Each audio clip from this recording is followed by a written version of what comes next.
também. Então, na verdade, não é o último encontro esse, né? É a última aula do nosso curso.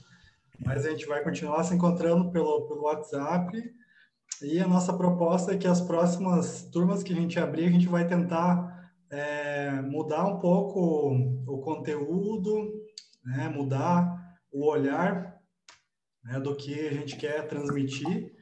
E aí a gente vai estar convidando sempre aí todos os alunos que já fizeram o curso de agricultura urbana para participar ou de aulas avulsas, né?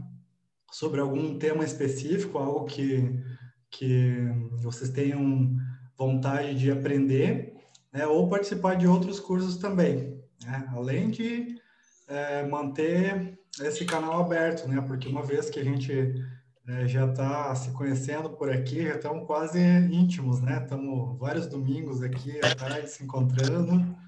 Talvez tenham pessoas aí que estão isoladas, que estão vendo mais a gente do que os namoradas aí.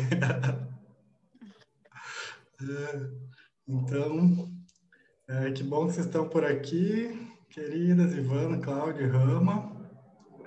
Hoje a gente tem uma proposta de falar um pouco do assunto que ficou pendente da última aula, que o Rama vai falar daqui a pouco com a gente sobre os calendários, né, de cultivo, é uma parte interessante para a gente abrir novas perspectivas sobre o plantio, né? Os calendários me ajudaram muito nos primeiros contatos com a terra, com sugestões, né, de saber que plantas colocar, em que época colocar, né, para ter uma referência, né, para ter uma referência, porque às vezes a gente fica esperando, né, um momento para plantar e esse momento nunca chega. Ó, chegou o Caetano aqui, ó. Oi, Caetano. Oi.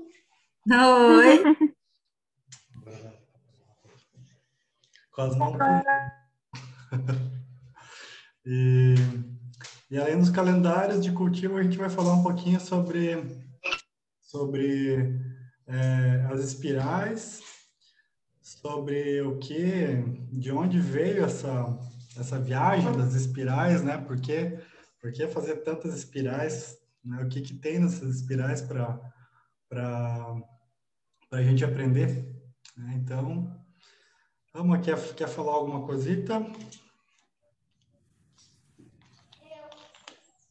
Então vamos falar de calendário, coisa muito interessante. Me estão ouvindo bem? Sim. Interessante porque, por um lado, organiza, mas potencializa a vontade de plantar. É muito interessante o tema calendário. E tem vários. Tem calendários muito lineares e aí tem calendários místicos. Também vamos falar disso. E também vamos falar um pouco sobre a estética e sobre a arte relacionado con la jardinería y con la horta, porque na realidad ninguno de nós va a terminar de transformarse en un facendero o viver da horta. Na realidade, a horta é um suplemento para nosso alimento e também o alimento que entra pelos olhos. Por isso, a gente vai estar falando da arte e da estética dentro da jardineria, que é uma área muito bonita, muito interessante e muito cercana a todos os que estão fazendo horta. Massa. Então, falar um pouquinho que está relacionado com a estética, aí que está relacionado com as espirais também. Você já deve ter ouvido falar sobre geometria sagrada, né? Sobre essa união das duas palavras, né? Que são palavras bem fortes, bem marcantes, né? Geometria com sagrado.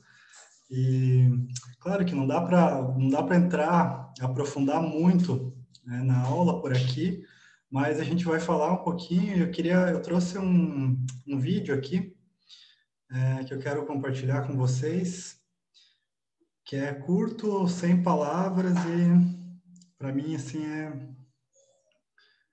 é perfeito para mostrar.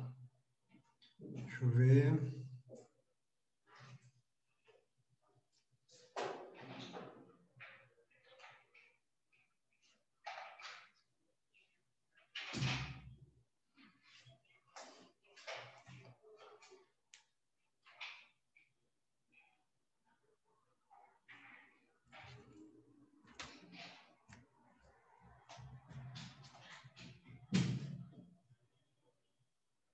Tá aparecendo?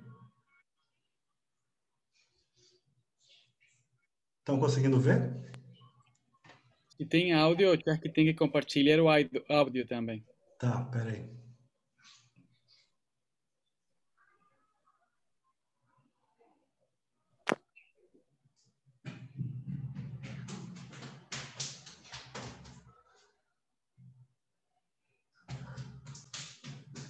Agora acho que vai.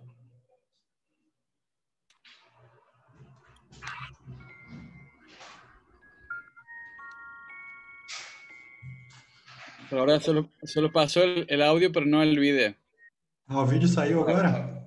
Ah, então. No. Peraí. Será que tem como compartilhar os dois? Sí, sí da. Sí da. Peraí.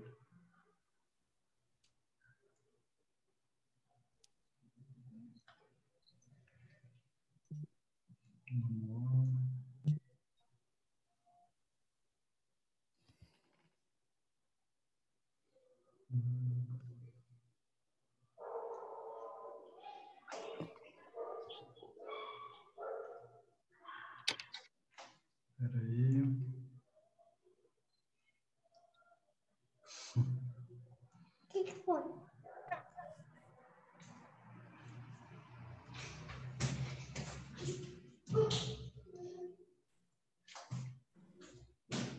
Conseguem ver o vídeo, né? Tá. Sim. Bom, se não aparecer, se não der o áudio, de qualquer forma não tem fala mesmo, mas vamos lá, vamos ver.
Não deu para ouvir o áudio, né? A música. Depois eu passo para vocês.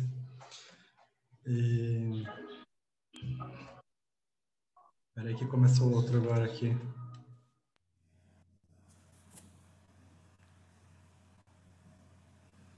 Deixa eu fechar aqui. Papai, eu posso fechar a musiquinha. Nem gosto. E você fazendo esperar. Já vi um monte de vídeo seu, viu?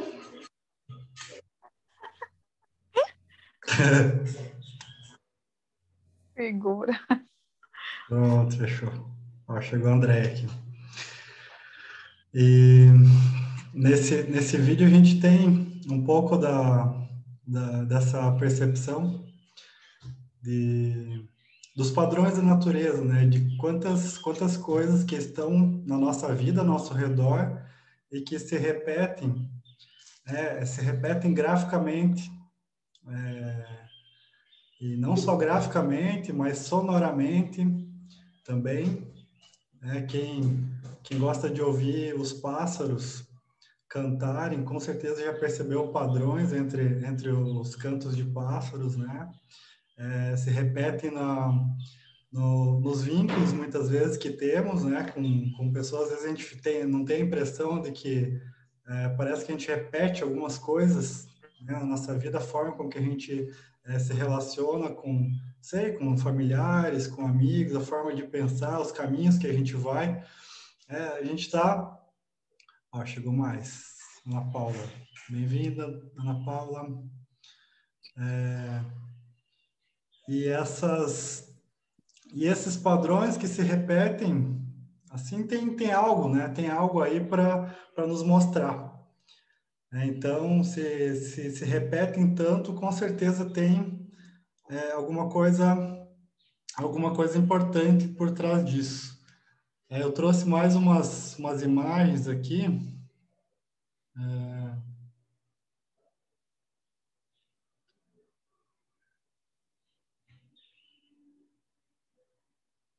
Essa imagem aqui, quando eu mostro, às vezes as pessoas ficam chocadas do formato da cabeça do Trump,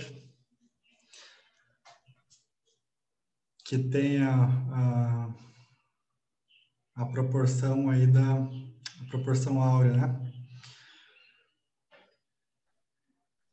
A gente consegue perceber na arte, né? Em muitas obras artísticas a gente percebe a proporção áurea, né? Se revelando, e por trás dessa proporção a gente percebe a harmonia. A gente percebe a harmonia, percebe equilíbrio, e inspirado nessas observações, né, da natureza, há muitos séculos, né, há milhares de anos, né, os seres humanos vêm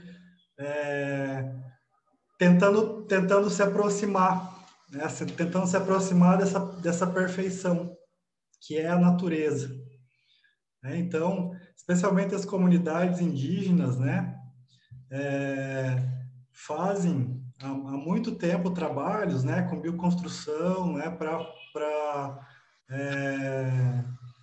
tentar chegar na perfeição estrutural do que a natureza apresenta e se aperfeiçoando, né, se aperfeiçoando. Então, alguns séculos atrás, com estudos científicos, cientistas começaram a tentar chegar em cálculos, né,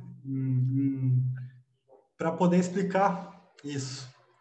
E aí que a gente vê na obra de Da Vinci mesmo, na obra de vários arquitetos, essa junção, né, do cálculo, da técnica com essa harmonia expressa pela natureza. Então, só para explicar para vocês um pouquinho de onde vem essa inspiração para fazer as espirais, né? Rama, quer fazer um complemento?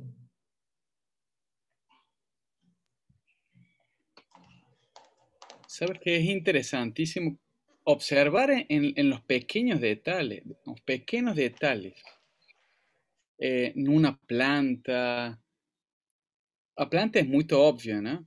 Mas no solamente en eso, en cualquier detalle do jardim, desde cómo a espuma en la sopa va girando, no sé, está cheio de estas como resonancias, como cuando a gente fala de padrões, parece que fuese como una regla que tiene que ser cumplida. Más bien que esa regla es como una cuestión más fluida, como sonora. Por eso, en ese sentido, parece que la palabra más correcta es como una resonancia que se va repitiendo y que va pegando padrones y va mostrando las posibilidades, expresando las posibilidades, ¿no? Espiral es uno de los padrones más interesantes, más repetidos, uno de los padrones más repetidos, ¿no? Mas é só olhar na natureza. A mente humana ha diminuído essa expressão, tirando muitas linhas retas. Tem muita superfícies planas, muitas linhas retas, muita quadratura, que é um padrão muito pobre, né? Um padrão muito pobre. Por eso es interesante que en las nossas hortas, levando para ámbito de las nossas hortas, observar cómo podemos expresar a estética y las técnicas saindo do padrón reto, brincando con otro tipo de formas, con otro tipo de líneas, brincar a comprender cómo o vento no se mexe en línea reta, va fluindo y danzando. A agua tampoco. O sol tem sempre um movimento semicircular e vai mudando cada dia. As influências são todas circulares, redondas, curvilíneas. É interessante saber isso para poder, primeiro dentro de nós, compreender que a experiência tem muito a ver com a cultura, a experiência da realidade tem a ver com que a gente aprendeu, como aprendimos a enxergar o que nos passa. Por isso, se a gente aprendeu nesta cultura contemporânea, é de linhas muito retas, muito planas, muito controladas.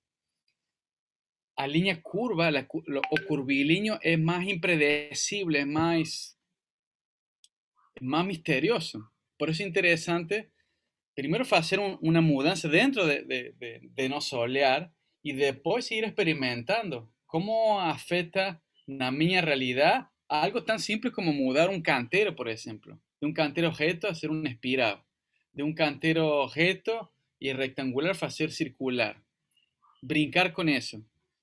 Y de ahí llevar esa experiencia redonda, circular, a otras esferas, ¿no? A las esferas do pensamento, que sería mucho más interesante, ¿no? Cómo a gente pensa de manera lineal y de manera circular. ¿Cómo afecta eso? No vamos a hablar de esto, ¿no? Mas mostra cómo afecta a jardinería, puede afectar a manera que a gente está pensando a nossa realidade.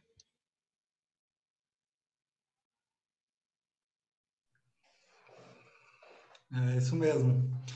E a gente não precisa ir muito longe, né? Se a gente der uma caminhada perto da nossa casa, a gente consegue encontrar tantos formatos desses, né, que nos levam a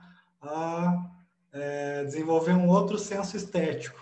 O que acontece é que a gente que mora na cidade, a gente tem já nossa mente muito moldada, né, pelo caminho que a gente faz todo dia, né, pela forma com que a gente olha para a rua, para os lugares, né, a gente já tem um olhar muito direcionado.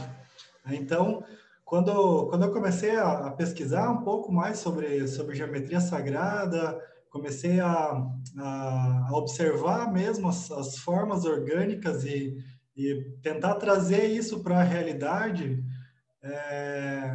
aconteceu naturalmente isso que o Rama sugeriu aí de trazer para outras esferas, né? Trazer para para as esferas internas, né? A gente sair da linearidade do pensamento. Então, é muito precioso. E quando a gente toma consciência disso e faz experiências para materializar isso, especialmente na horta, isso vai ganhando uma outra dimensão. E foi isso que foi acontecendo quando a gente fez as primeiras oficinas de espiral, né, aqui em Aracaju, que foi assim muito legal, porque tipo, muitas pessoas participaram e com a participação dessas pessoas foi ganhando com a presença de cada uma um olhar diferente. Então, a gente começou um projeto aqui chamado Espiral Comunitária, que foi essas oficinas, né, que a gente propôs para criar um ambiente comunitário, né, para fazer um trabalho de cultivo de horta com comunidades diferentes e, ao mesmo tempo, poder trabalhar esses outros aspectos, né, de perceber a terra não só como um objeto, né, que é essa linha de pensamento do agronegócio, né, de observar a terra como um objeto, como uma coisa, né, uma coisa de onde se tira alimento, né, e não é só isso. Então,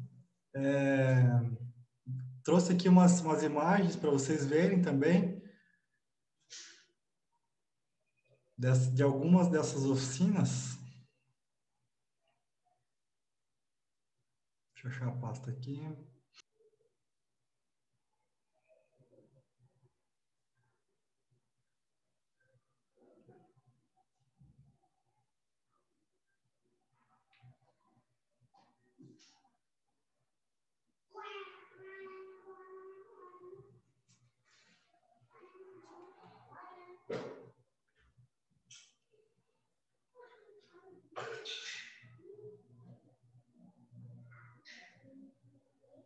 E aí eu já vou aproveitar para mostrar alguns materiais também, depois eu vou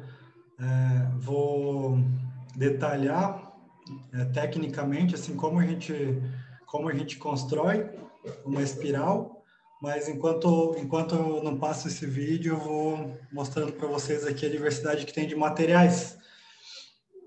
Que um dos pontos, né, que a gente se depara quando a gente quer fazer uma horta, né? Primeiro os materiais que a gente vai usar, né? Nem sempre a gente tem o que a gente pretende usar, mas às vezes tem algo que pode substituir. Aqui a gente fez essa espiral aqui, ela foi feita com um grupo de terapeutas. Um grupo de terapeutas que faz um trabalho aqui em Aracaju, com diversos tipos de terapias, e nesse espaço tinham alguns tijolos que estavam sobrando, assim, que não tinham utilidade, não tinha o que fazer com eles, né? Foi sobra de uma construção, e a gente aproveitou esses tijolos para poder fazer a estrutura da espiral.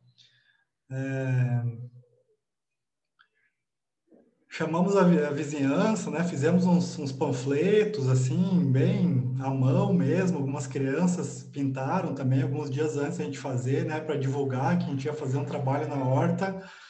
E apareceram duas pessoas que eram vizinhas, mas nunca tinham parado para conversar, sabe? Então, acontecem várias situações interessantes, assim, quando a gente se propõe a fazer um trabalho comunitário. Aqui também foi um trabalho, foi uma espiral também feita com tijolos. Vocês vão ver que esses tijolos aqui com 6 ou com 8 furos é o material mais em conta que a gente consegue, né? Se a gente tiver que comprar o material, é o material mais em conta também, sai super barato para a gente usar e e não se usam muitos, mais ou menos uns 80, 90, a gente consegue fazer uma espiral bem grande. Então, aqui, para vocês terem uma ideia, foi um trabalho que foi feito a partir de uma lei que prevê uma multa para crimes ambientais cometidos por algumas empresas, e esse dinheiro foi redirecionado para projetos sociais. Então, esse trabalho aqui foi feito com uma comunidade ribeirinha, aqui em Aracaju, umas pessoas que vivem próximo do mangue, que tinham a intenção de fazer uma horta medicinal. Então, a gente acabou fazendo uma espiral só com plantas medicinais. Deixa eu ver se eu tenho...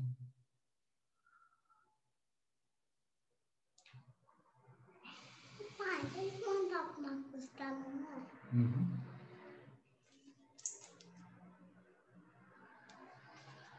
Deixa eu abrir a foto aqui.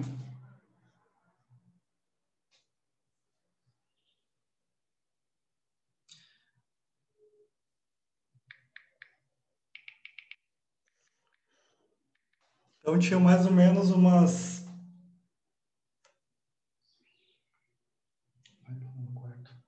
Tinha mais ou menos umas 30 pessoas que participaram, né? E aqui foi depois de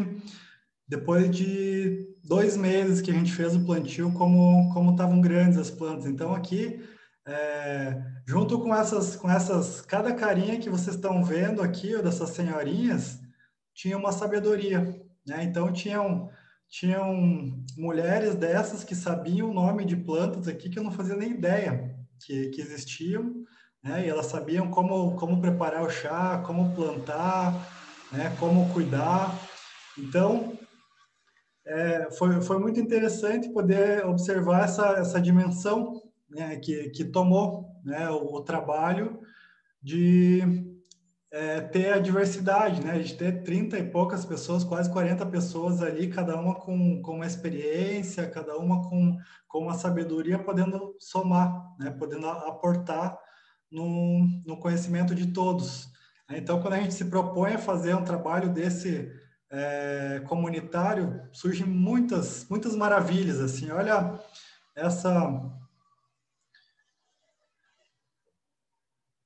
essa imagem aqui também de trabalho coletivo, né? De poder perceber que falar sobre trabalho coletivo às vezes é bonito, né? A gente entra às vezes até numa utopia, né? De pensar que todas as pessoas deveriam trabalhar juntos, porque é algo que a natureza ensina, né? É algo que vários seres da natureza fazem, né? Mas às vezes é difícil a gente entender mentalmente isso, né? Por conta de como a gente é criado, de todos os filtros que a gente tem. Então, quando a gente tem a prática, né? Quando a gente tem a oportunidade de fazer acontecer um trabalho coletivo, de todo mundo pegar uma pedra na mão e ver construindo desde o início, né? Desde a primeira pedra que vai colocar até chegar no plantio. Isso vai fazendo com que as pessoas assimilem isso como se fosse por osmose. Fica muito mais fácil compreender. Aqui é um trabalho feito com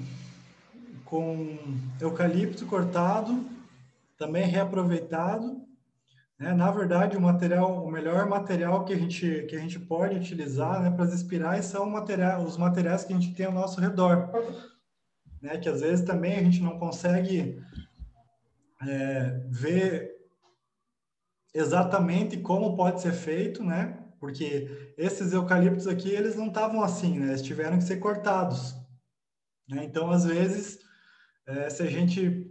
se for preciso, a gente fazer algum tipo de intervenção no material, né, fazer um recolhimento de materiais próximos, né, da nossa casa, próximo do lugar onde a gente tá querendo fazer esse trabalho, é interessante, né, porque a gente tá reciclando, né, tá dando um novo sentido para isso. Então, esteticamente, a madeira ela fica muito boa também, né? Aqui ela tem a gente fez com um cipó também, que tem mais uma função estética aqui do que estrutural mesmo.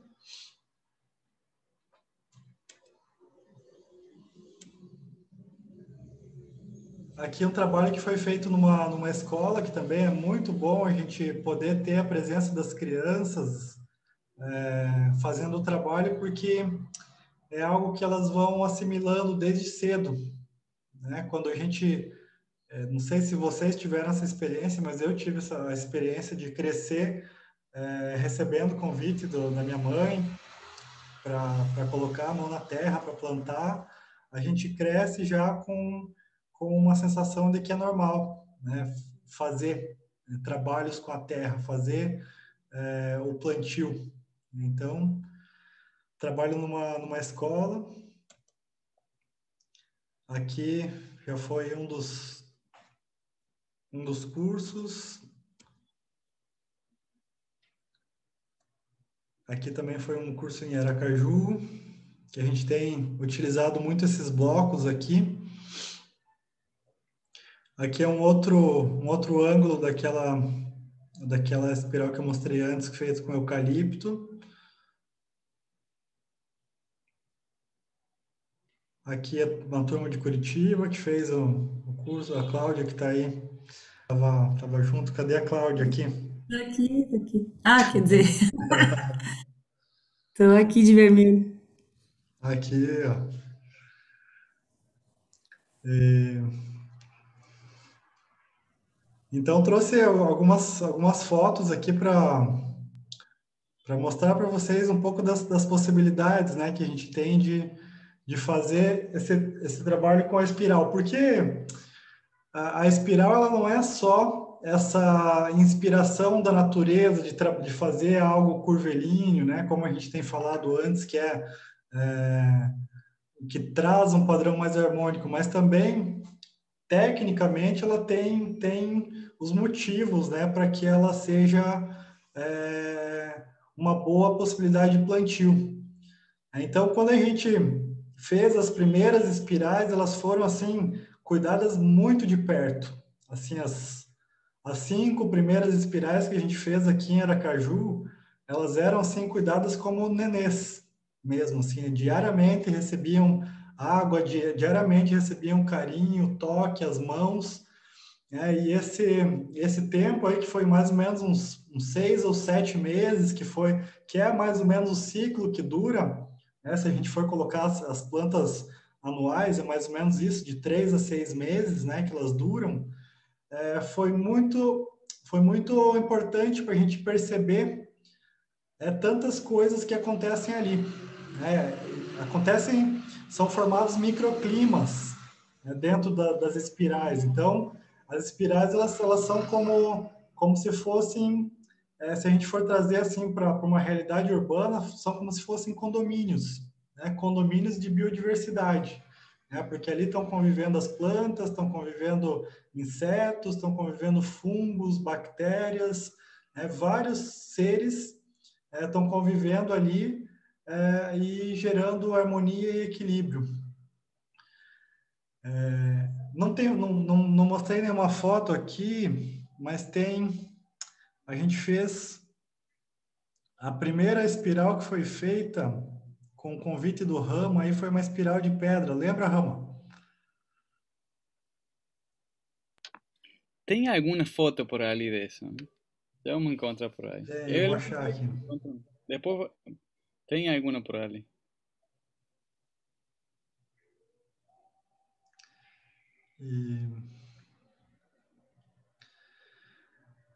Bom, eu trouxe aqui para vocês um passo a passo, tá? Um passo a passo para a gente ver assim como fazer, a espiral tem alguns detalhes, né, que se a gente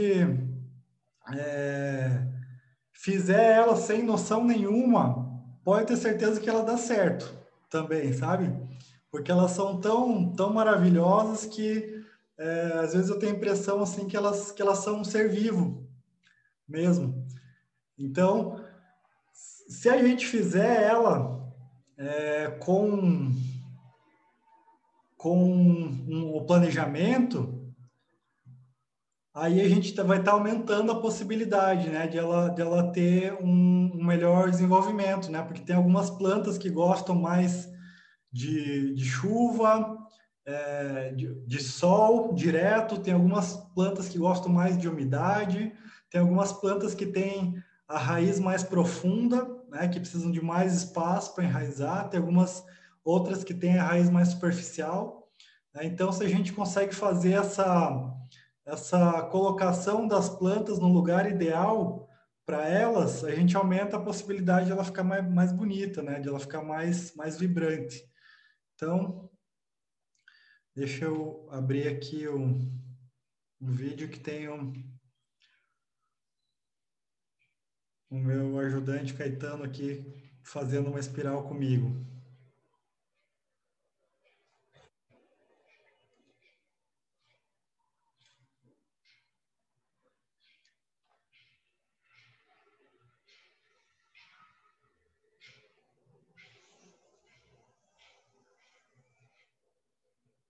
Conseguem ver?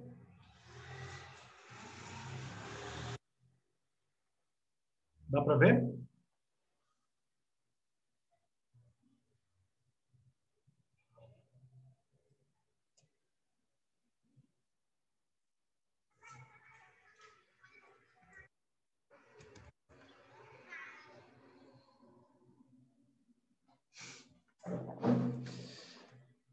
Então, aqui para vocês verem também que a espiral pode ser feita até em cima de um piso, né? Muitas pessoas perguntam, né, se dá certo fazer uma espiral em cima do azulejo, fazer uma espiral em cima do cimento. E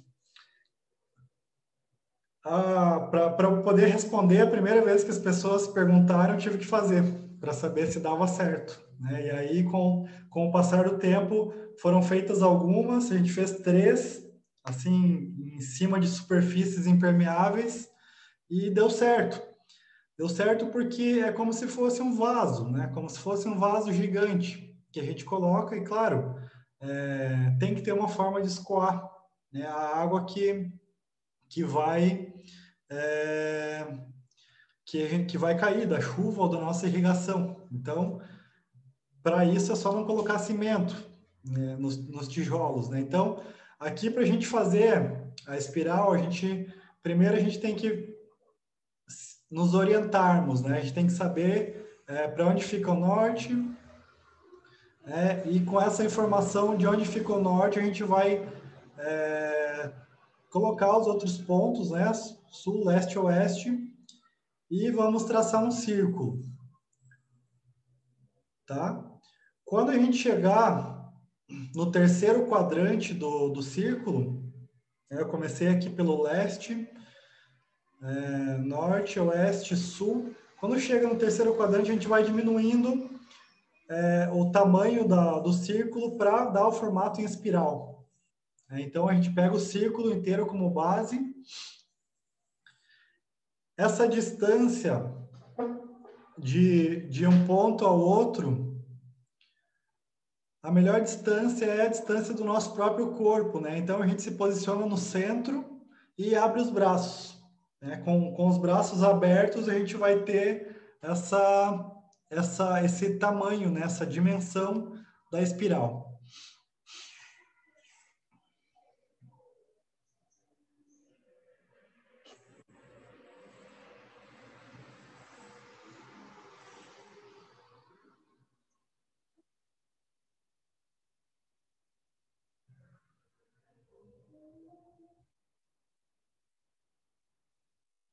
Então, com o desenho feito, vai ser só colocar, posicionar os tijolos, né? Se a gente tiver fazendo isso numa superfície que é de terra, por exemplo, a gente vai ter um trabalho um pouquinho a mais de fazer o nivelamento, né? Deixar um nível bem feito, porque a hora que a gente for colocar os tijolos, precisa estar com uma base boa para não ficar desequilibrado, né? Não ficar muito desequilibrado, né? Porque quando a gente faz assim na terra, né, sem ferramenta adequada, né, sem ter noção de trabalho de pedreiro, né, de obra, assim, a gente vai fazer e vai ficar meio pendente, mas não vai ter problema não, tá? Porque de um jeito ou de outro os tijolos vão ficar bem estruturados.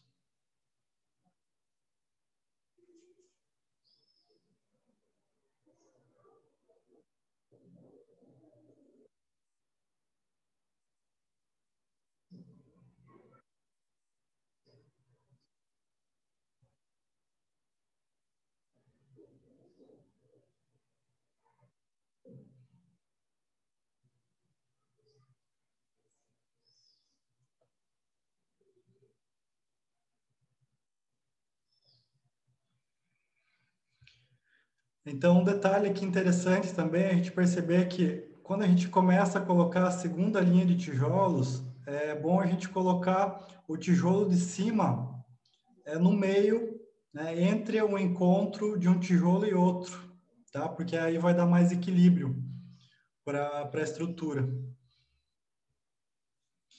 A gente deixa um espaço também, né, do primeiro degrau para cima, a gente vai deixando um espaço sempre, tá? Vocês vão ver aqui ó, aqui eu tenho um tijolo e meio, aqui já sobrou meio tijolo de distância. Porque se a gente não deixar esse espaço aqui, ó, ela não vai ficar como se fosse uma escada.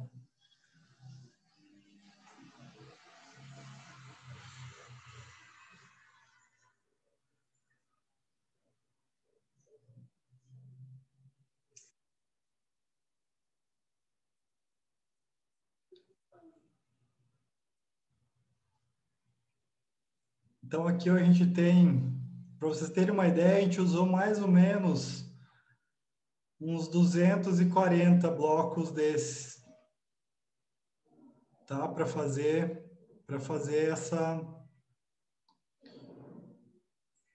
essa espiral.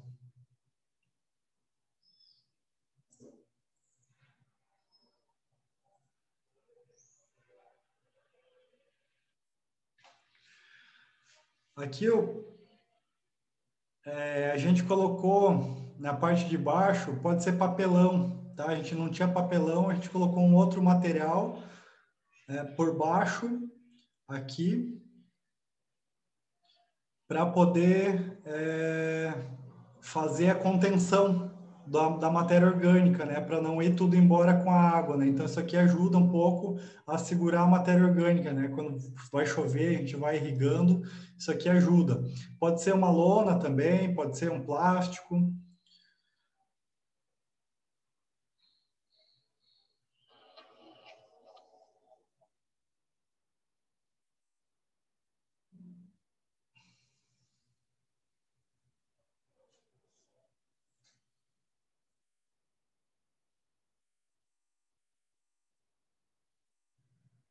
Aqui a gente está colocando o saco de lixo.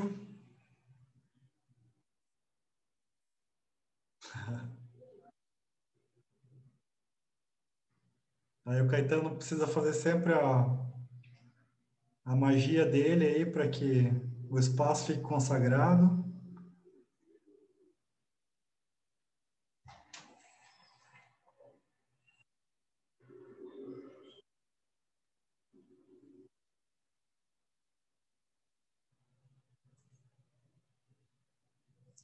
E depois que a gente coloca esse plástico, né, o papelão por baixo, a gente coloca uns galhos, tá? Esses galhos, eles vão servir para ajudar na drenagem, tá? Como se fosse um vaso mesmo, né? Não sei se vocês lembram da aula de preparo de vaso, mas ter esse material aí na base vai ajudar a que a água, seja feita a drenagem, né, da espiral. E também quando esses galhos vão apodrecendo, eles vão se tornando nutrientes, né, para as plantas. A gente pode colocar tijolos também, se sobrarem, né, embaixo, blocos para poder utilizar menos terra possível. Tá? Se a gente tiver com pouca quantidade de terra disponível, a gente coloca, pode ser pedras, pode ser materiais para dar volume. Tá? Então, a gente colocou, só revisando, a gente colocou a base, pode ser papelão, colocamos o plástico, colocamos os galhos, e colocamos os blocos, né, se sobrar, pedras, areia.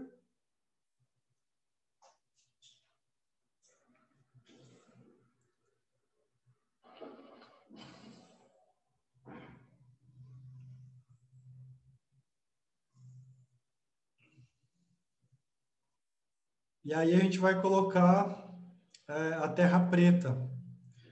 A terra preta, nesse caso aí, ela está misturada já com esterco. Né? Tem uma proporção aí de 1/4 de esterco para 3/4 de terra. Tá? Então a gente coloca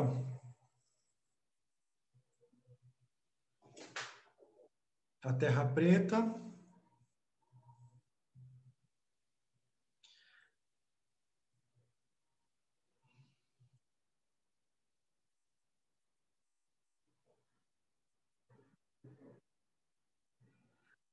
Aqui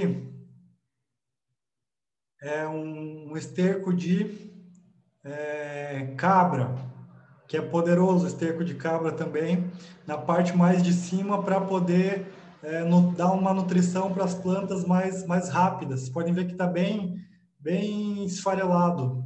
Né? Quando está bem esfarelado, assim as plantas conseguem absorver melhor.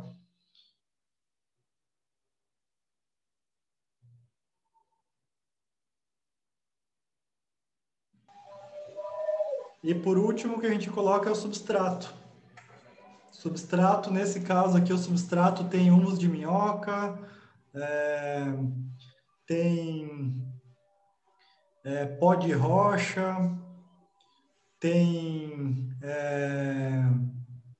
resto de decomposição, né, compostagem de alimentos compostados, né? Então, o substrato sempre é o mais fino possível que a gente coloca no último, né?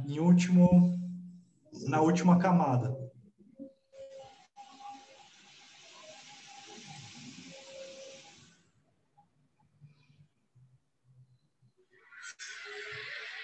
E pronta para fazer o plantio, a gente escolhe a posição das plantas de acordo com a necessidade de luminosidade de enraizamento, como eu falei antes com vocês. Então, a gente vai colocar no topo da espiral, normalmente as plantas que têm uma raiz mais profunda ou plantas que gostam mais de uma terra mais seca, tá? Não que uma terra mais seca exatamente, mas que elas tenham que não seja tanto de umidade.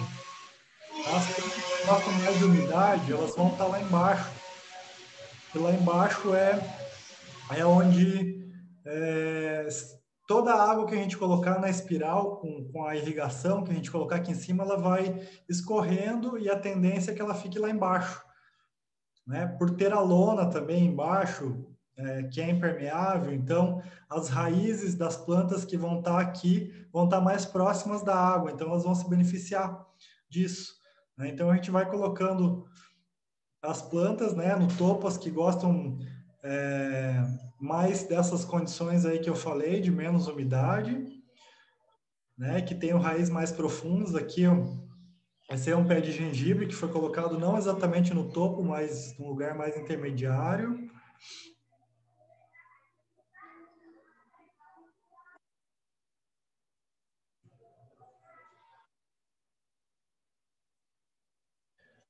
Manjericão a gente pode plantar tanto no topo quanto no meio.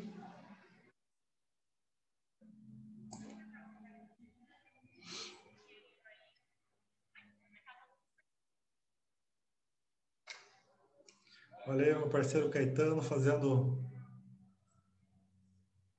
plantio com muito carinho, com muito cuidado. Esse momento do plantio é um momento que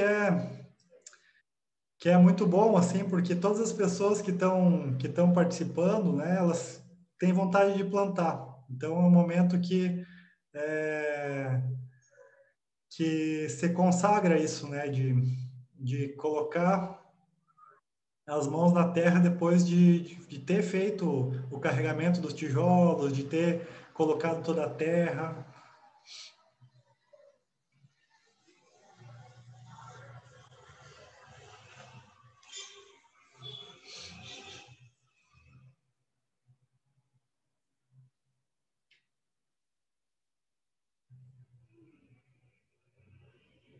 Então, aqui para ver ela...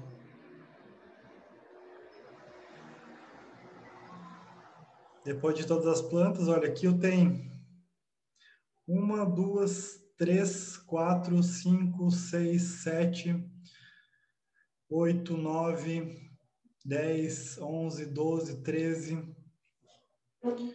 Tem, normalmente, entre 10 a 15 plantas a gente consegue colocar numa espiral. Então, é interessante a gente fazer essa experiência de colocá-las juntas para a gente perceber como elas se relacionam. Quando a gente vai escolher também uma planta que vai colocar do lado da outra, é interessante a gente saber como é o crescimento dessa planta, né, seja para baixo, através das suas raízes, quanto para cima. Porque muitas vezes acontece a gente colocar uma planta que ela tem uma característica muito expansiva. Né, e aí o que vai acontecer é que ela vai acabar ou sufocando a planta que está do lado, ou tirando luminosidade, né, vai ter conflito. Então é interessante, sempre que a gente for fazer o plantio da espiral, se a gente não souber exatamente como é o crescimento da planta, a gente pode pesquisar, tá? A gente pode pesquisar se essas plantas se dão bem, né, porque além das características físicas, né, de tamanho, também tem outras características que a gente não consegue identificar assim de imediato, mas que podem fazer com que essas plantas não se deem bem, né? Então, é importante a gente fazer na hora de escolher as plantas, a gente dar uma pesquisada, tá? Se vocês não conseguirem encontrar, podem mandar mensagem para a gente, para saber, né, se combina ou não.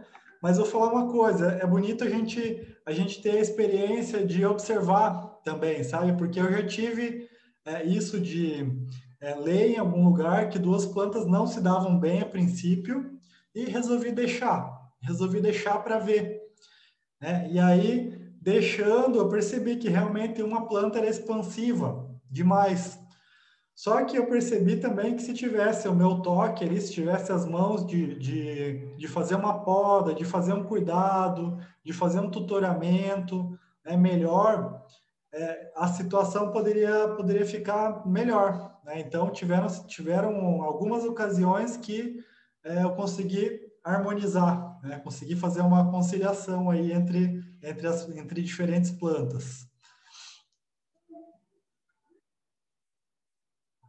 Hortelã, salsinha, cebolinha. Aqui uma flor, uma alface, gengibre.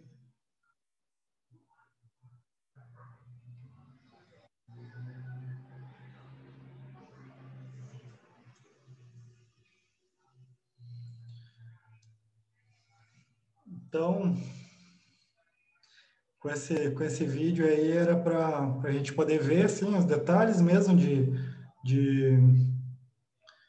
como a gente faz para construir, porque muitas pessoas pensam que é muito difícil também fazer. Mas vocês viram que é super fácil, basta a gente ter o material, né? O material normalmente é o mais difícil a gente conseguir, mas também vocês viram que não tem nada de tão difícil aí, pode ser tijolo, pode ser pedra, aquelas pedras de paralelepípedo também, né? Que não são bem quadradinhas, não são bem regulares, mas a gente consegue ir ajeitando elas, né? Para que elas se equilibrem. A gente consegue galhos, a gente consegue em qualquer lugar, também é fácil a gente conseguir uns galhos, material plástico também para impermeabilizar a base também não é difícil, né? O que a gente pode ter um pouquinho mais de dificuldade é de encontrar o substrato e as plantas, né? Mas se a gente já tiver na nossa casa algumas mudas, né? Tiver semeando em casa, a gente vai fazer a espiral como se fosse um laboratório, né? As espirais, elas são excelentes berços, né, para a gente fazer experiências de plantio, desde plantar a semente direta até fazer essas experiências, né, de plantar uma muda, fazer o tutoramento, a poda. Então, as espirais para as crianças são maravilhosas também, né? Vocês viram ali o Caetano de brincar, sabe? Brincar. Toda vez que a gente vai fazer uma espiral, ele vai, sobe, entra, brinca. Quando a planta está crescendo, ele já cria um vínculo, né, de ter participado do plantio da espiral, então já fica mais íntimo para ele ir lá e dar água, colocar alguma coisa, colocar um brinquedo em volta. E, além disso, né, gente, uma das experiências assim, que eu tenho tido com as espirais é que elas são como se fossem templos, né? Como se fossem templos. Eu usei na programação do curso a palavra waka, e a palavra waka é exatamente isso, são templos. As wakas eram templos andinos, né? onde os povos andinos faziam seus rituais de rituais campesinos, né? De fazer uma oração, de fazer uma oferenda, de ter um momento de contemplação, né? Então, quantas vezes eu já tive por perto da espiral só para estar ali perto, sem fazer nada, só sentindo a energia que vem dela. Porque a energia que as pessoas colocam, especialmente quando a gente faz uma espiral comunitária, uma espiral com várias pessoas, a gente está colocando ali uma energia que ela vai ser como um adubo para as plantas. A gente vai colocando as intenções, né? A gente vai colocando cada tijolo, cada bloco daquele, tentando imaginar que na nossa vizinhança vão começar a surgir várias hortas, né? As pessoas vão cada vez mais querer plantar em casa, né? A gente vai colocando um bloco e vai tentando imaginar qual é o gosto daquele tomate cereja, que gosto ele vai ter quando eu colher. A gente vai colocando ali um pouco da terra e sentindo que a camomila que está ali plantada, a erva cidreira que está ali plantada, ela depois vai ser usada num chá para alguém que vai ter um carinho, um alento em um momento de uma dor de barriga, de uma dor de cabeça. Então, quando a gente vai colocando essa energia, né, que é clara, né, através das nossas mãos, da nossa intenção, em um momento que a gente estiver por ali, né, de bobeira, sem fazer nada, sem sentar, muitas vezes a gente acaba recebendo, né, recebendo através de uma inspiração, né, às vezes um insight que nos chega, assim, né, de estar tocando ali numa planta, a gente tem, não sei, um insight sobre algum problema que está nos incomodando, né, às vezes o estresse que está tomando conta de nós na semana, só de a gente colocar as mãos nesse espaço, né, nessa espiral, a gente sente que isso se dissipa. Então, dessa experiência de ter uma intimidade no nível mais espiritual, mais energético com as espirais, eu posso dizer assim para vocês que só por isso valeria muito a pena. Né? Valeria muito a pena cada um de nós ter uma espiral na nossa casa, E se possível, a gente fazer outras espirais. Na casa de alguém que a gente conheça, de um familiar, na vizinhança, porque é maravilhoso, é maravilhoso. Queria convidar o Rama para falar um pouco sobre a parte da estética, da horta e dos calendários agora, e a gente vai trazendo essa espiral para a aula. Então, a gente aprendeu durante o curso a brincar um pouquinho com sementes, a compreender as dinâmicas da terra, a começar a tomar, todos vocês já começaram a plantar, a ter alguns vasos. Agora, como manter o ritmo em uma horta? Uma horta tem algo bem a contramano da nossa cultura, que nossa cultura traz o imediato, o rápido, o que já está pronto. Você precisa de verdura, fruta. Antes tinham que ir ao supermercado. Agora aperta 3 botõezinhos no celular, chega na sua porta. Então, a cultura do imediato, do rápido, da coisa pronta e rápida, está muito enraizado na nossa cultura. A horta vai a contramano disso. É paciência, é espera, é lentidão. Então, para chegar a ter a própria paciência e lentidão que precisa, a persistência que precisa uma horta, uno se pode apoiar em diferentes bases. Uma delas é a planificação. Planificar, ordenar, organizar a força e a energia que você tem para poder plasmar uma horta ao longo do ano, né? O calendário é um jeito de organizar a sua energia, seu tempo, para ver que, na realidade, não leva muito tempo. Na realidade, esse tempo é precioso, é gostoso, é prazeroso. E na medida que você se vai organizando, vai percebendo que, naturalmente, a sua sensibilidade com os ciclos naturais dentro da terra entram dentro de seu cotidiano. Está compreendendo que, por exemplo, não sei, Cláudia é de Curitiba, né? Em Curitiba, agora está começando o outono mesmo. Empieza a diminuir a temperatura, empieza a cair as folhas. Aqui no Nordeste é mais difícil de perceber, é mais sutil, mas também acontece. Então, cambiando o ciclo, mudando o ciclo, diminuindo a hora o tempo do dia, está diminuindo o tempo de insolação, se chama? Um tempo de luz do sol por dia. Está diminuindo. Portanto, empieza a diminuir devagarinho a temperatura. E empiezam outras possibilidades. Não é que no inverno a gente não pode fazer horta. Especialmente no Brasil, muita parte da horta no inverno é mais fácil de fazer que no verão. Porque no inverno tem menos pragas, tem menos plantas espontâneas, é bem mais fácil de fazer. E tem algumas plantas que você pode plantar, sobretudo no inverno. Por exemplo, todas as brasicáceas, o repolho, o brócoli, a couve, o couve-flor, são todas plantas que são mais amigas do frio, gostam mais do frio, não gostam tanto do quente. Então, ter uma planificação estruturada, gráfica,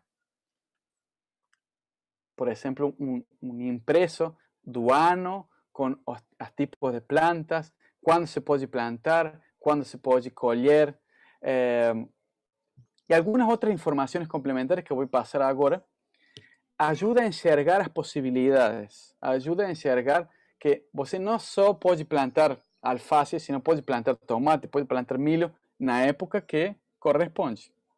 Então, esse tipo de organização gráfica ajuda muito a tomar o gosto de ir para a horta. Eu vou compartilhar aqui. Vamos ver. No tengo abierto. Voy a compartir algunos ejemplos de calendarios que tienen diferentes complejidades, ¿no? Deixa eu ver. Calendarios.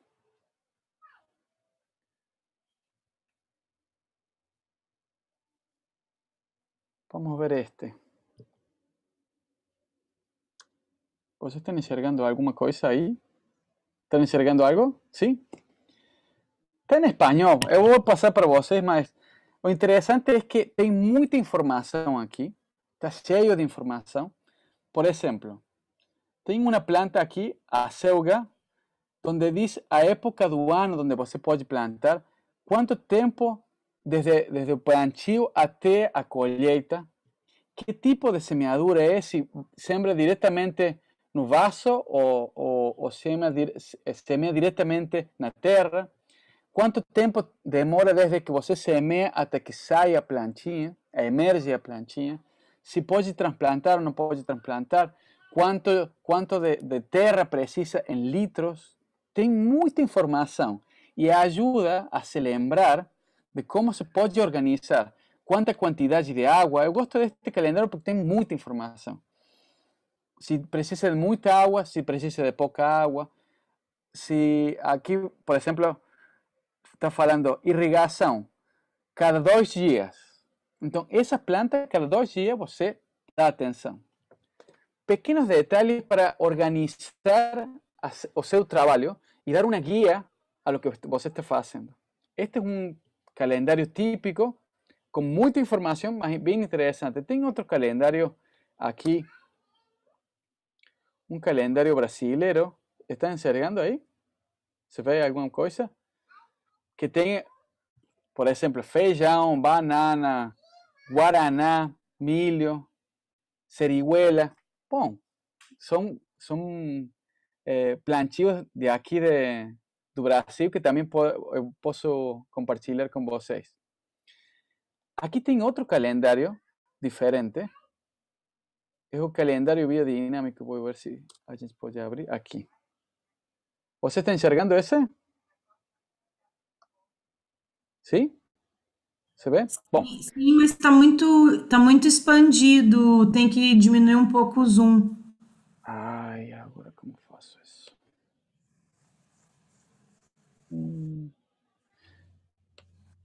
Deixa eu ver. Espera. Vamos fazer outra coisa. Desde aqui. Este calendário que quero mostrar para vocês é um calendário. A ver se consigo aqui. É um calendário muito interessante porque é um calendário da biodinâmica. Biodinâmica é uma agricultura um pouco misteriosa porque utiliza outro tipo de conceitos. Assim se enxerga bem? Sim. Outro tipo de conceito, além do que a gente está acostumado, influências planetárias. Imagina isso. Influências planetárias.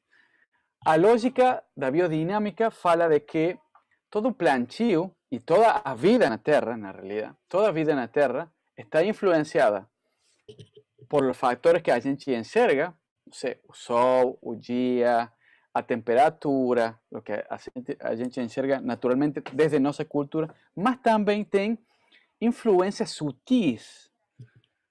Por exemplo, a influência da lua. Normalmente para a agricultura formal, para a agronomia, a lua não tem nenhum tipo de influência.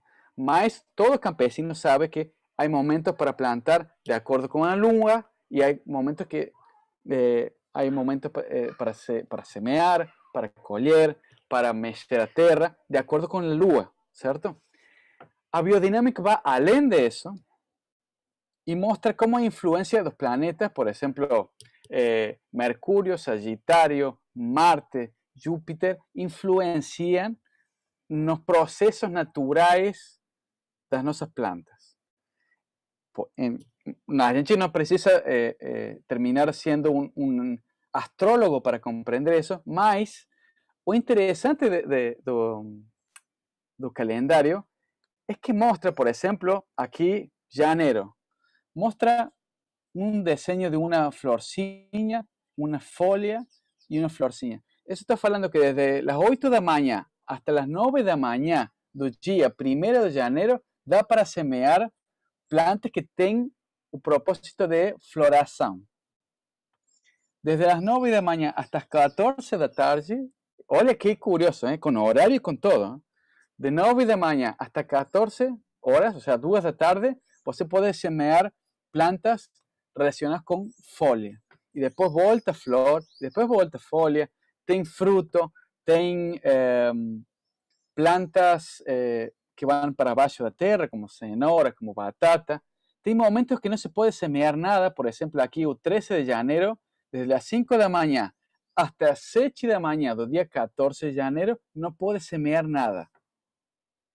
Toda esta informação não é um capricho de alguém, sino são influências de Mercúrio, Vênus, Marte, Júpiter, Saturno, Urano, Neptuno e Plutão. ¿No parece muito curioso eso? Além de acreditar ou não acreditar, lo que eu vejo de interessante, vejo bien interesante, es experimentar y investigar si eso funciona. Y también nos sirve para organizar de cierto jeito a nossa horta. Por exemplo, eu pego o calendário, hoje é 28 de março, vamos para 28 de março. Então, procuro 28 de março e fala das 10 da manhã às 11 da manhã eu posso semear fruta. Não, perdão. Posso semear cenouras, ou posso semear beterrabas. Então, me foca em lo que eu estou fazendo. Tenho foco hoje de semear tubérculos. E tubérculos se fala em português? Tubérculos. Outro dia que tenho um pouquinho de tempo, não sei, amanhã, bom, amanhã e passado, amanhã é todo tubérculo, puro tubérculo.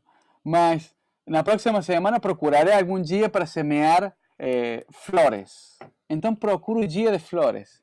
E assim vou brincando também e experimentando se realmente dá certo ou não dá certo. Na minha própria experiência, vejo que funciona. Não é algo determinante, porque as plantas seguem crescendo, mas sí que funciona haciendo que as nossas plantas crezcan un poco más sadias, un poco más fortes, más rápido. Então, calendário biodinámico. A gente vai enviar para vocês uma cópia do calendário deste ano para brincar um pouquinho, para experimentar o que pode ser. Mas o interessante é que vocês também podem fazer seu próprio calendário de acordo às condições de seu próprio entorno, né?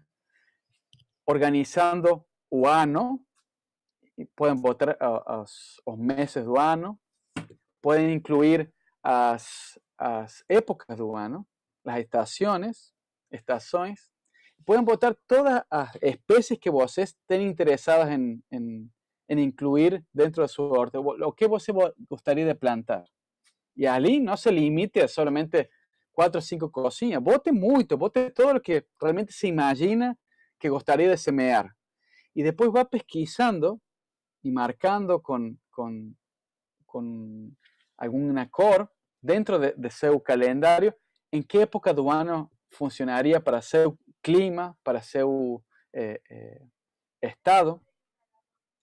Inclui também informações sobre se precisa de água, se não precisa de água, se precisa de algum tipo de abono especial.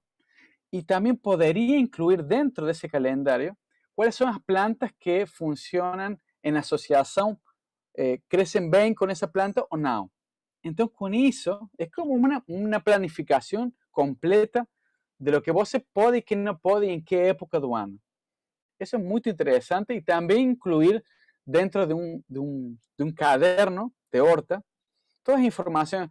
Hoje semeé alface, bote a data e bote a variedade de alface. E assim vai incluindo todas as informações para depois lembrar o ano que vem que tipo de variedade plantei, se foi boa, se não foi boa.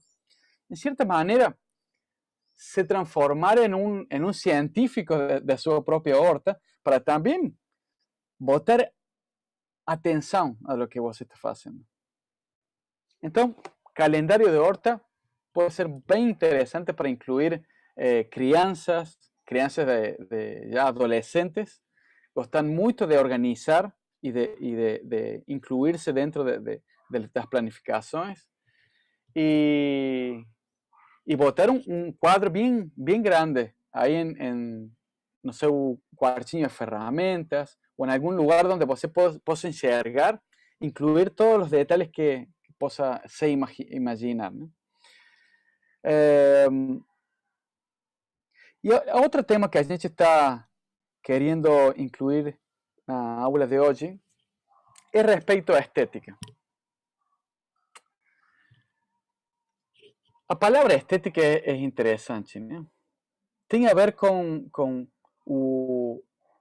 a procura pelo belo, pela beleza. É uma procura natural de todos nós.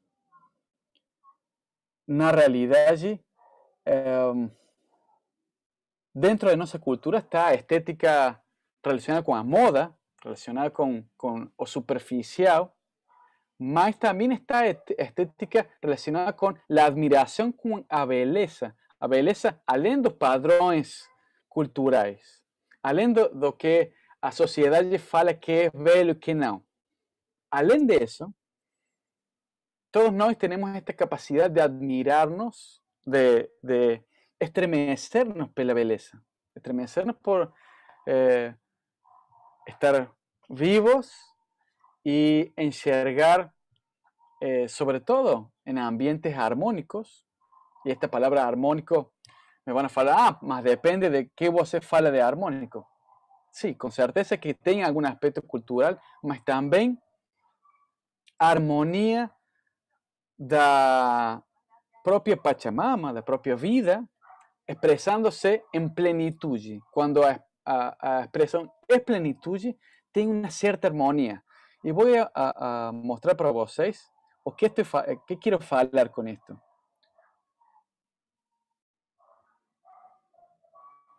Eu vou mostrar uma fotinha para vocês.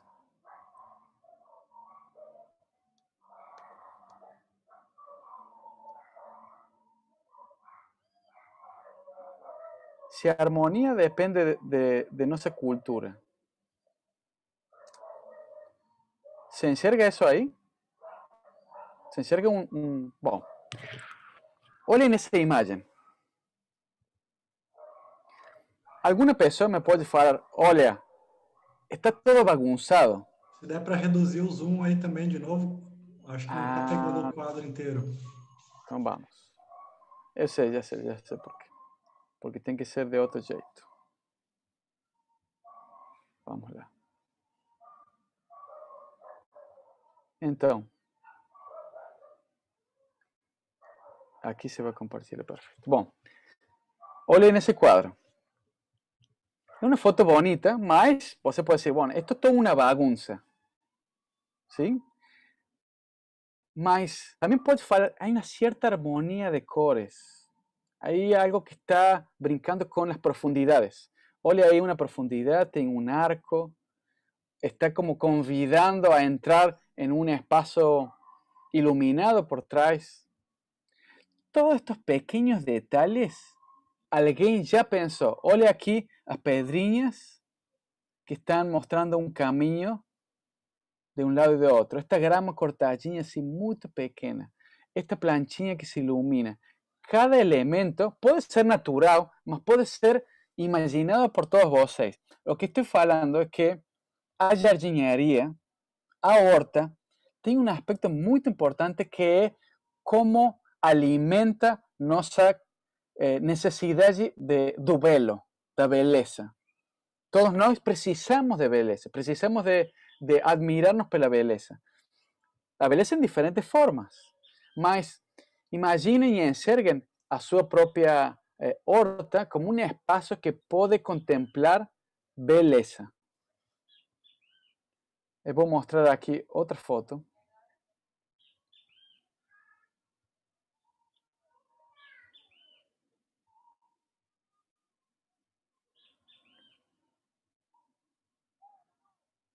Olhem esto aqui. Esto é bem típico do Brasil, né? Um ambiente de floresta. Com certeza que ali todos os padrões naturais que a gente estava falando com Chasky estão presentes aqui. Por que não tomar o equilíbrio e a plenitude de um ambiente natural em clímax, que se fala na ecologia? A palavra de clímax tem a relação quando o ambiente expressa seu máximo potencial respeito ao equilíbrio que se gera com todas as comunidades de seres vivos que estão compartilhando um espaço. Então, esse clímax, esse espaço harmônico, pode ser uma inspiração para nossas hortas. Não sei como mostrar de maneira um atrás do outro. Deixa eu ver. Aqui, pode ser.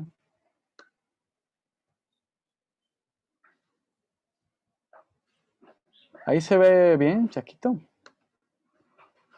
Sim? Bom. Agora vou mostrar aqui. Esta é uma foto de um jardim japonês. Aparentemente, como que cresceu assim sozinho. Cada elemento desse jardim está pensado esteticamente para impactar, para mostrar e dar alguma mensagem. Olha a curvatura dessa árvore que cai e que pende suas folhas verdes e cria uma pequena sombra e um espaço iluminado. As pedras que se iluminam com a umidade, provavelmente da neblina do lugar. A areia que está rastelada para criar um efeito de ondas. Tem um elemento de água, não sei se se enxerga bem aí. Tem uma aguinha caindo por um bambu. Cada elemento pensado. Olha aqui um jardim mais pequeno, também pensado. As pedras mostrando um pequeno caminho, uma escultura, ou en este caso es un altar para oferecer velas a divinidade, árvores, pedras, grama, todo eso pode se incluir na sua horta. Não pense somente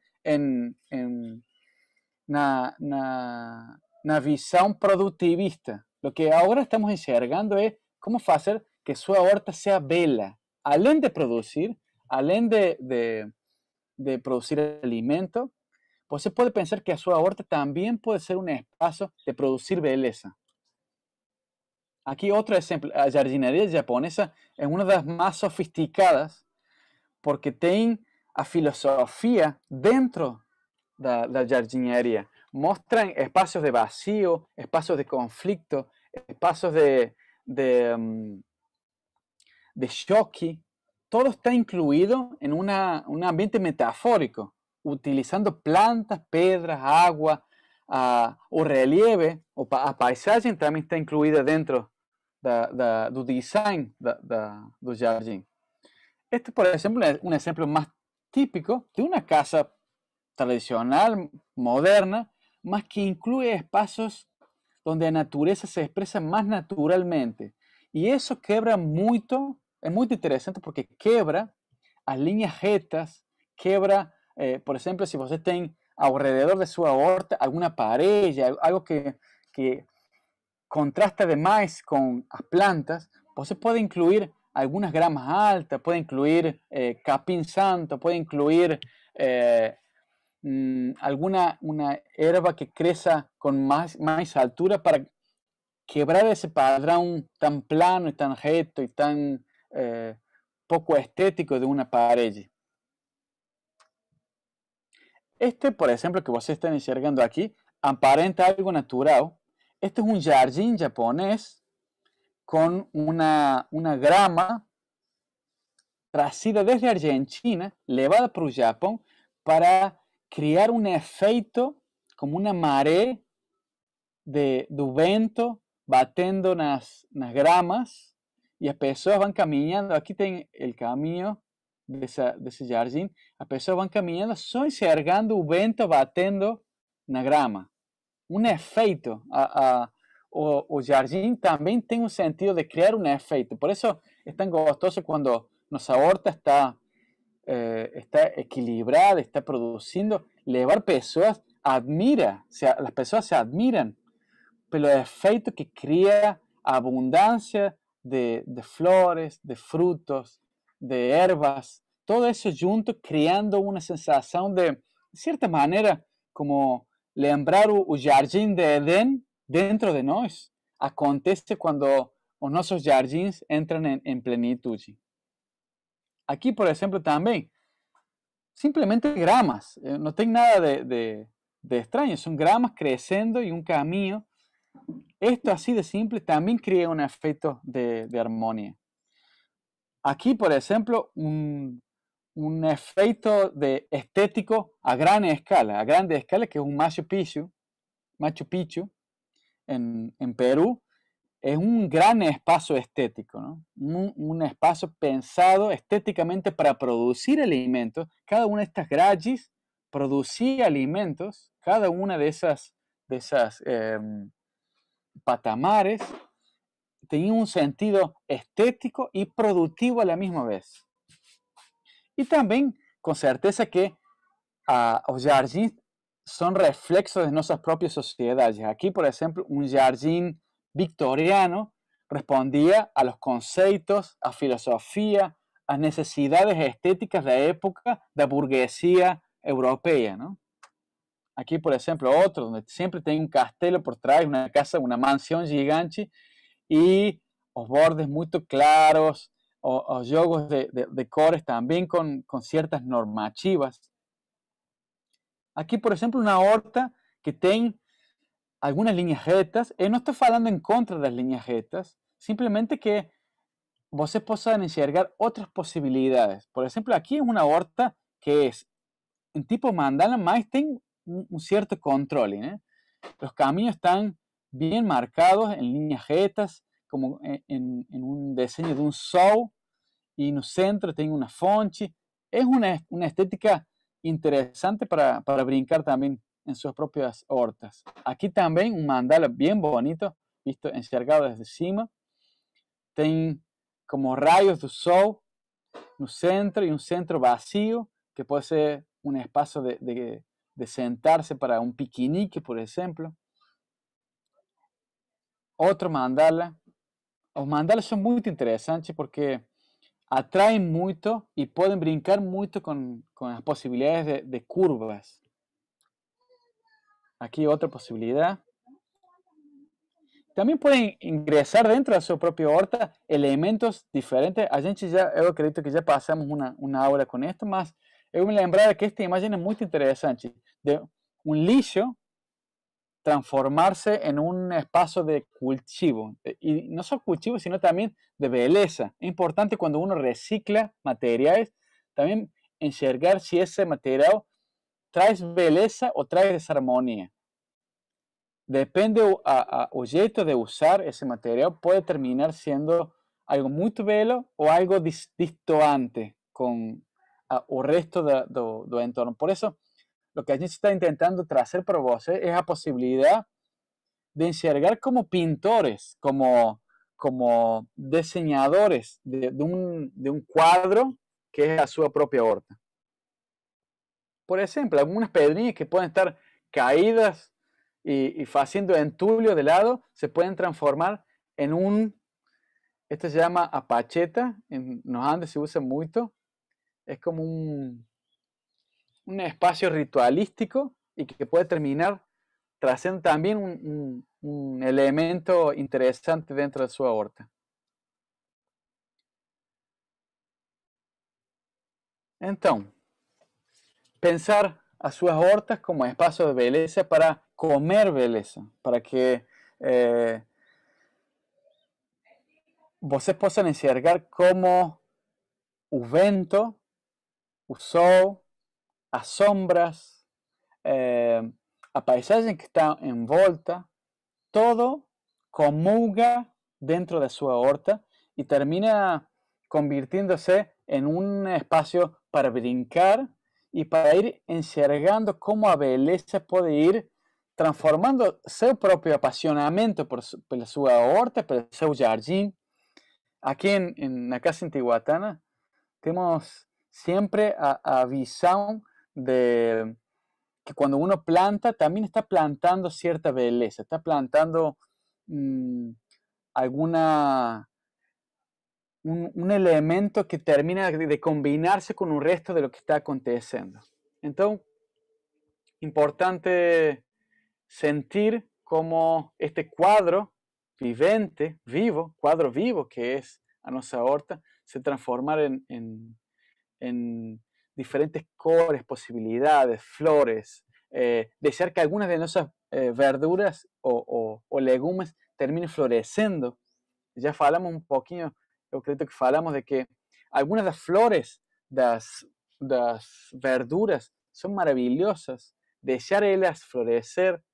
Por ejemplo, un ejemplo muy bonito, a cebolas tiene una flor maravillosa, o alho poró tiene una flor como una bola de color lilás, que tiene un cheiro maravilloso, y eso termina trayendo belleza, termina lembrando de que as nossas legumes e verduras não são somente para comer, também podem deixar que algumas delas florescem e terminem dando semente para se semear sozinho, né?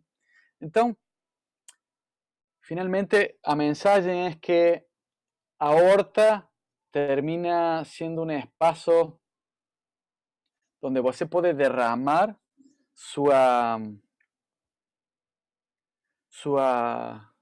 criatividade, sua vontade por apaixonar-se por você mesmo e pela terra e por todas as forças que estão dançando nessa tela aberta que é a horta. Então, concluindo, espero que as suas hortas se encham de beleza, se encham de flores, de frutos, da beleza de um tomate maduro, que é algo maravilhoso, a beleza das folhas de um verde brilhante, de um almeirão, las flores de una rúcula, deixa algunas rúculas florecer, son muy delicadas, tienen unas flores en cuadrado, maravillosas, se maravilla y se sorprenda con esas flores. A horta tem muito para entregar de beleza e essa beleza faz a você voltar com maior ânimo a seguir o caminho da horticultura, da agricultura.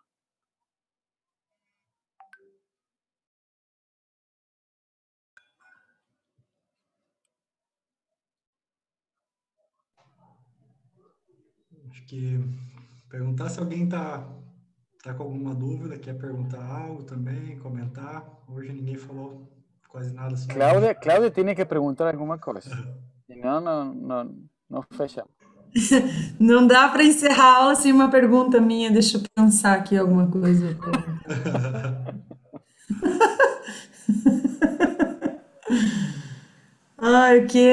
Pior que eu tinha pergunta para fazer mesmo. Ah, tá, lembrei. Eu plantei tudo meio misturado num canteiro ali.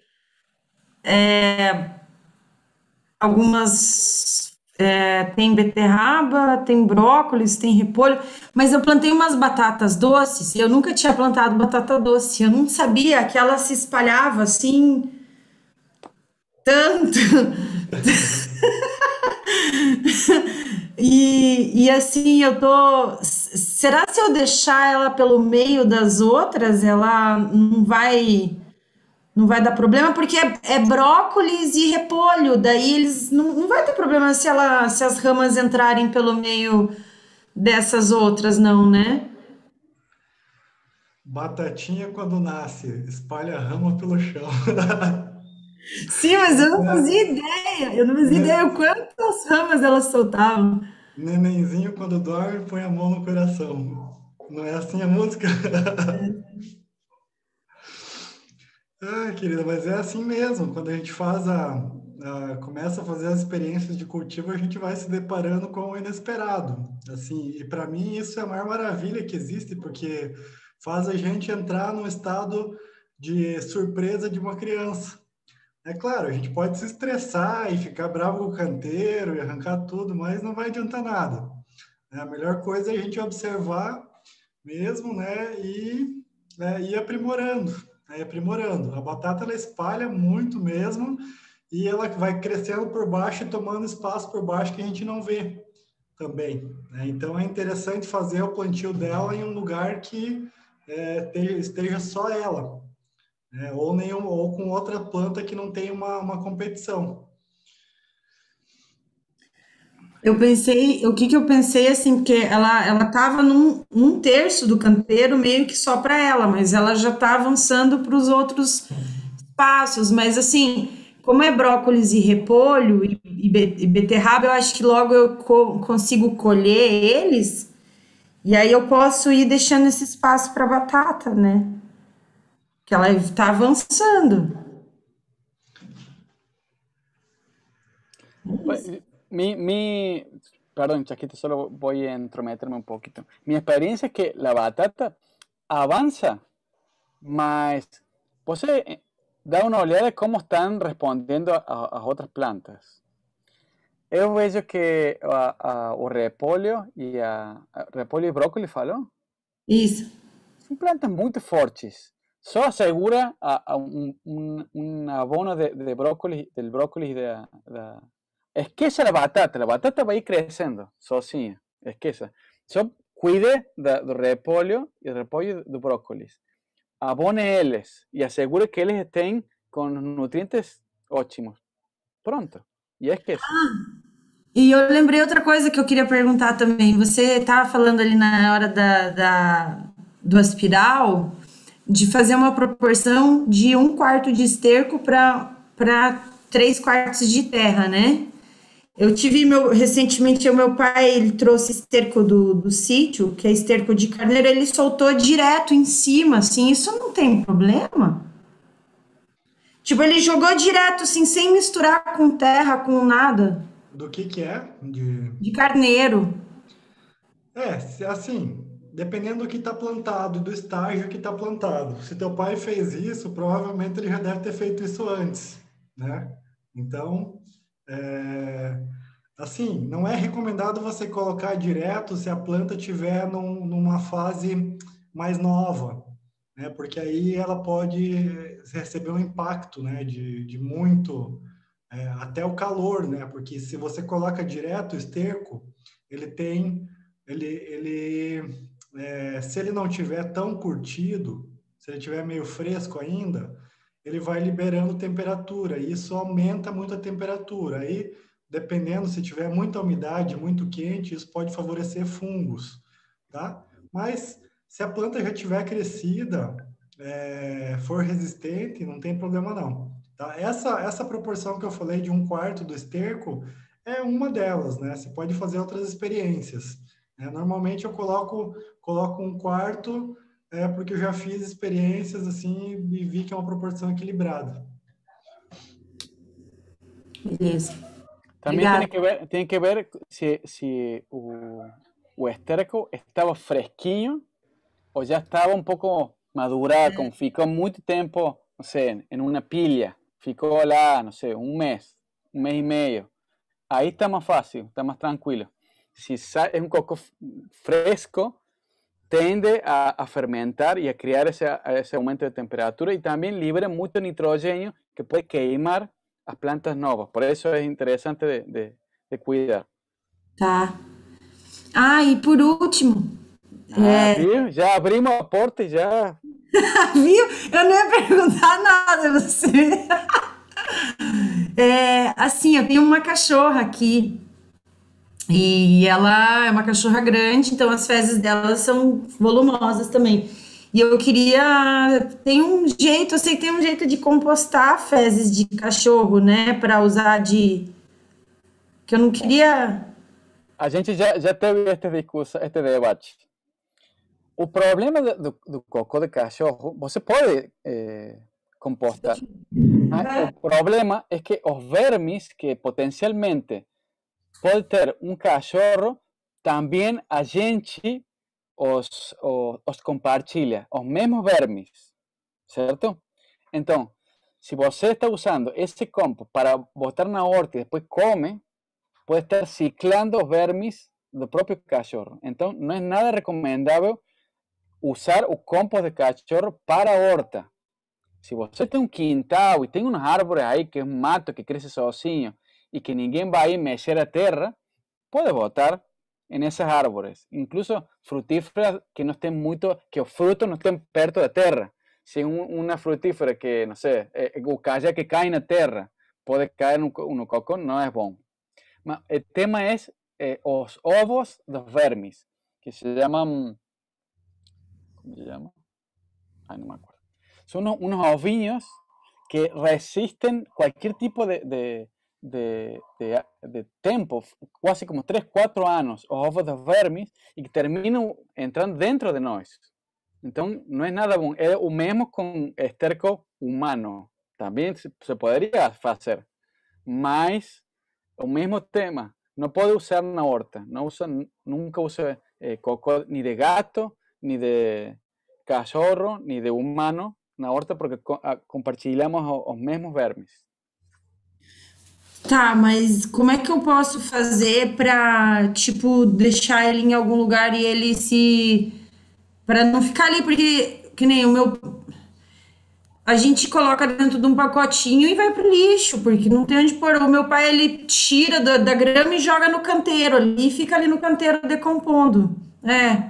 Mas não com alimento, assim, não é com coisa de fruta, não é com coisa de alimento, assim, mas num canto ali do canteiro. O melhor quizá, então, é enterrar em um lugar onde você sabe que nunca vai plantar nada que possa entrar na boca. E pronto. Enterrar. Faz um buraco, vai botando como se fosse um compost para baixo, assim. Vai fazer um buraco, bota um pouco de cocô, um pouco de folha. Tá. Eu entendo, é uma problemática real. O que faço com o cocô? Boto para encher o lixão da minha cidade ou me faço cargo e boto aqui no quintal? É melhor pensar em tentar resolver, tá bom? Mas só com esse cuidado de que esse cocô não termine sendo um problema para as pessoas. Sim, tá. Entendi. Obrigada. Não tenho mais nenhuma pergunta. Ivana, não tem pergunta, que se ríe aí de cocô do cachorro? Não tem nada para compostar aí? Nenhum cocô, nada? Eu fiquei feliz que Chassi falou que a gente vai continuar, né, tendo contato, porque, assim, o contato que eu tenho com a horta é quando eu estou no interior, na casa de meus pais, né?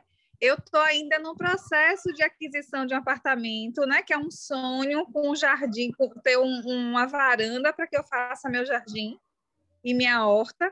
E hoje já tive ideias aqui, tentar fazer o espiral nessa varanda, não sei se vai dar certo, né?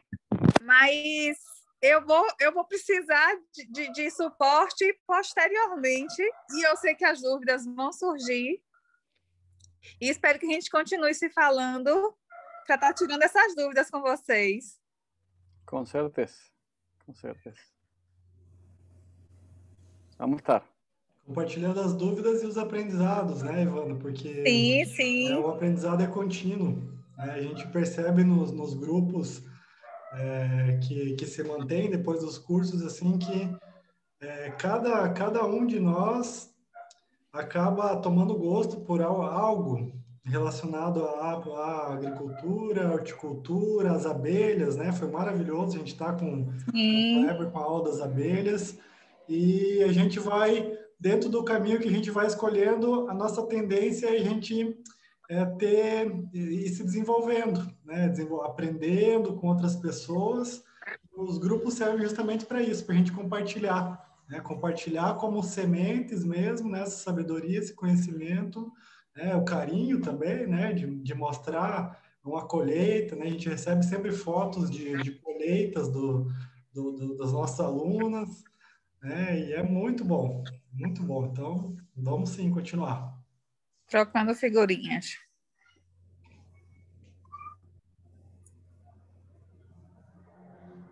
Quem está por aí ainda, Ana Paula, Nair, Tarcísio, se quiserem falar, comentar algo, fica à vontade.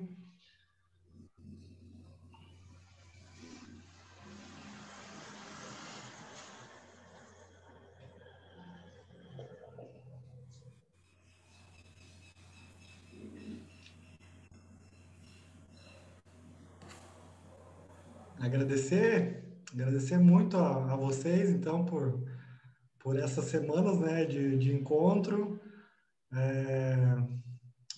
Hoje foi o quarto encontro que a gente teve. É bom ver o rostinho de cada um de vocês, né, receber as mensagens. Acho que a gente aprendeu algumas coisas aqui durante esse período, né? A gente nem sempre consegue transmitir tudo aquilo que a gente gostaria, né? Por vários motivos, né? A tecnologia ela acaba distanciando um pouco, mas eu acho que dentro da proposta que a gente teve, eu acho que deve ter chegado aí a vocês um pouquinho do que a gente sonha, né? De que cada vez mais hajam espaços, né? Nas casas, nas praças, mas especialmente no coração de cada um de nós, né? De perceber que as plantas são irmãs, né? A terra é nossa irmã, as abelhas são irmãs, as minhocas, né? Que todos os seres que estão ao nosso redor aí estão para nos mostrar e nos lembrar que somos um só, né? Que estamos dançando junto, né? Dançando junto na vida, e que somos totalmente dependentes, né? Dependentes um de outro, um do outro, cada ser. Então,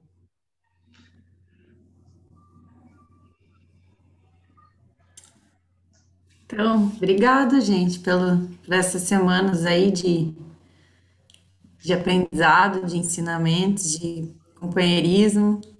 Sempre muito especial estar com vocês. Já tô com saudade! Como é que eu vou viver essas aulas no domingo? Ah, mas tudo bem. A gente vai mantendo contato, sim. Wanda, eu faço parte de um outro grupo Sim. de que foi no janeiro do ano passado, né, Tchaski? E a gente tá lá, o pessoal direto. Continua. Sim, sim, manda uma notícia, alguém pergunta, alguém que tem um entendimento responde. O Tchaski sempre contribui bastante. Tá? Assim, não é um grupo que tem um super frequente, assim, o contato, mas sempre as das dúvidas, alguém sempre entra lá e colabora, é bem legal. Que bom. massa, isso que eu falei, comentei com vocês do domingo, tá? A ideia é que as próximas turmas que a gente abra, eu vou estar convidando, tá? Alunos que já fizeram o curso para participar de aulas, aí eu vou informar qual vai ser o assunto da aula específico, e aí dentro disso vocês vão poder escolher se querem participar, tá? Para a gente seguir se encontrando Claro. no domingo aí, que acho que Pronto. temos ainda alguns domingos de quarentena, né?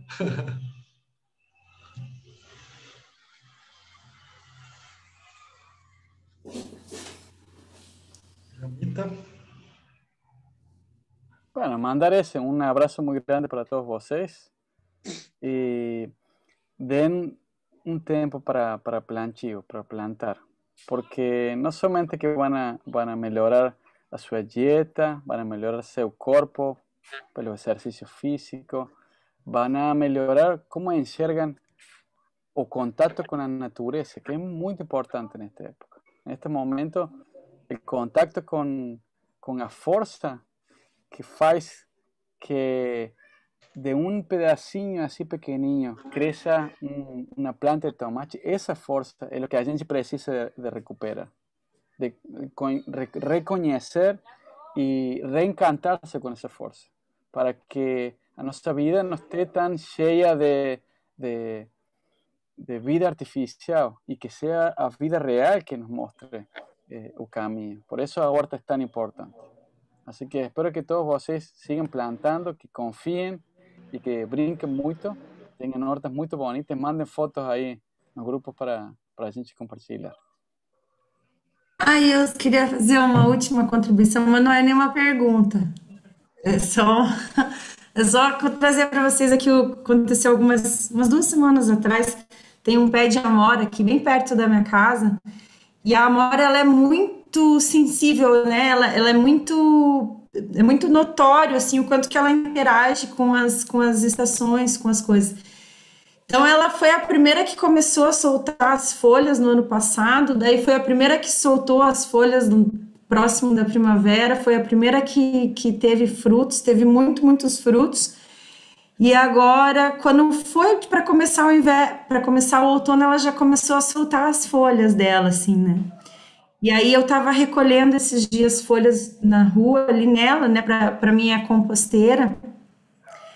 E foi um momento assim foi um momento de tão conexão com aquela árvore, assim, porque eu senti que eu estava dando a ela a oportunidade de fechar o ciclo. Porque as árvores que estão nas calçadas, as folhas e os frutos, eles caem na calçada, né? E ali ele não nutre a terra, ele não reinicia um ciclo porque cai na calçada, não cai na terra, né? E foi um momento tão bonito, assim, porque eu coletei aquelas folhas, assim, depois dela ter dado todo o ciclo dela, alimentou tantos passarinhos e tantas pessoas que passavam na rua, porque ela teve uma produção muito abundante de amora, assim, e aí ter dado essa dignidade para ela de encerrar o ciclo, daquelas folhas virem se tornar nutriente, assim, através do uso na minha composteira, assim, foi uma coisa que me emocionou bastante eu ter ter tido isso, assim, na verdade, acho que eu senti como se ela estivesse me agradecendo por estar podendo oportunizá-la de fechar o seu ciclo, assim, desse ano, sabe? Foi um momento bem legal, assim, eu fiquei bem feliz de poder fazer isso, de oferecer isso para ela. E usar as folhas dela, né, para ajudar aqui na minha compostagem. E é isso, eu queria contar para vocês só. Graças, Cláudia. E justo isso que você está falando é o tema do nosso próximo curso, que a gente vai fazer, que é justamente sobre a horta de outono. Não sei se vocês receberam, mas a gente acabou enviando para... Talvez enviou até para o grupo, não lembro. O calendário um mapa, né, de cultivo do outono em algumas regiões. E a gente sabe que no outono tem algumas particularidades, né? Embora, como o Rama falou, aqui no Nordeste não se percebe tão claramente como se percebe em Curitiba, né? Disso das folhas caírem, mas aqui no Nordeste, por exemplo, começa o período de chuvas agora, né? Então, em boa parte do Nordeste, né? Agora a gente está num momento que as chuvas elas acabam fazendo com que o efeito do outono seja parecido com o efeito do sul, né, que é fazer com que a matéria orgânica no solo se potencialize. Então, esse curso a gente vai começar dia 10, e aí eu vou enviar o convite para vocês, com certeza, de participar dessas aulas, tá? E que a gente possa sentir dentro do nosso ser o outono, né, também, né, que está acontecendo e está nos convidando, né, a abandonar as folhas secas, né, os hábitos que a gente sabe que estão contribuindo, né, muitas vezes para que o planeta esteja num momento tão difícil como está, né? Então, que a gente consiga ter essa consciência, né, de abandonar de vez essas folhas secas para se preparar, né, que a primavera chegará, com certeza. junto com Pachamama e no nosso coração. Né? Graças, muitas graças, queridos e queridas, por esse tempo que tivemos juntos aí.